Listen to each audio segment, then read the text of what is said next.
All right, first off, I'm just going to say I'm a little sick, so if I cough or sound funny, that's the reason. Here's our mid semester check in for nutrition class with Professor Dougal. My name's Corey Ferguson. First off, I'm a Manchester student athlete, senior exercise and sports science major. Plan to go on to physical therapy school afterwards. I'm also a Manchester baseball player and a competing power lifter. I think what all those have in common is they all have to do with health or fitness or exercise or something like that. So I think nutrition is already a big part of my life. Do I take it extremely strict and serious? Probably not. I still have many things I need to change, but it is already pretty big in my life to be able to compete at a collegiate level and compete in the sport of powerlifting at the level that I do. Um, and also going into the field I want to go into, I think it's necessary to be a healthy individual when you're trying to make other people healthy for your job. Interesting things I've learned in this class: nutrition, animal products, and myself animal products. Basically, what that's saying is through two documentaries where we kind of learned a lot about how animal products probably aren't necessarily needed in our human diets. First documentary had a lot of studies and data and talked a lot about how meat in certain areas of meat in China, they did a study and they just showed that meat isn't necessary for a good, healthy lifestyle, and that actually meat causes a lot of future problems um, for humans, things like heart disease and cancers and stuff like that. So they also did a study with um, rats. Now we can't say that rats are the same as humans, but it's a good first step in studying the effects of things like this. They had a group of rats that they gave 20. I don't remember the exact numbers, but they gave a large amount of casein in their diet, which casein is an animal protein. So um, they went so many weeks with a high amount of casein in their diet, and another group of rats had a low amount of casein. And what was found was that the group of rats with the high amount of casein had great increases in cancer cells, which is obviously not what we want.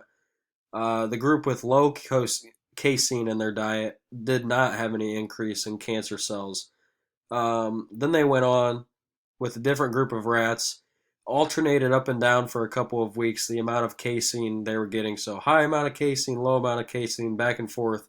And what they saw was as the amount of casein they were consuming increased, so did their cancer growth. And as it decreased, their cancer growth decreased. So kind of interesting to see that this is a reversible effect just by not excuse me, just by not consuming animal products. I thought that was really interesting. So, moving on, what I want to improve: rely less on animal products and increase plant-based diet. I have a fiance who is basically a vegetarian herself, mostly because she just is grossed out by preparing meats. And then her mother is a vegetarian and a health coach as well. So she understands a lot of the benefits of a plant based diet, and she's tried to pass it along to me. And I wasn't necessarily a huge believer at first. I think that's very understandable. But watching these documentaries kind of opened my eyes a little bit. She'll probably be happy about that. So um, it's been around my life. I've been aware of it, and I'm not against increasing my amount of plant-based foods in my diet and decreasing my animal products.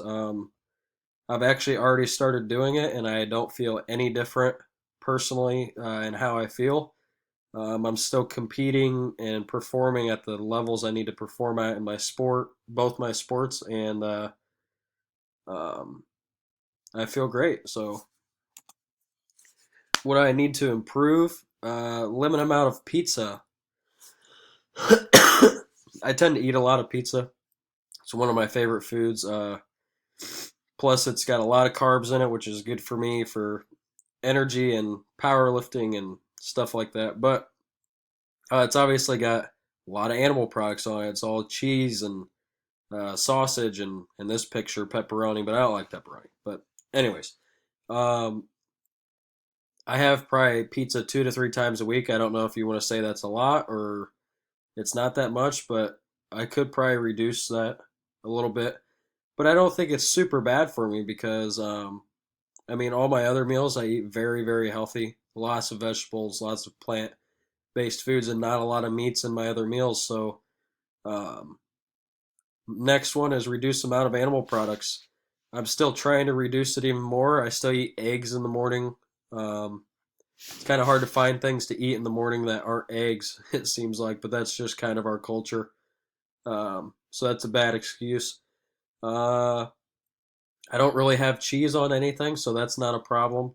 Kind of lactose intolerant, so I don't drink milk or anything like that.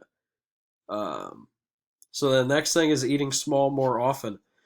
I tend to eat 3 meals a day, but large meals, and that's more because of being on campus and having to eat at Chartwell's. They only have 3 meals a day, but I could snack more often throughout the day and not eat such large meals, which would probably make my body work more efficiently and also keep my body from storing so much of what I eat.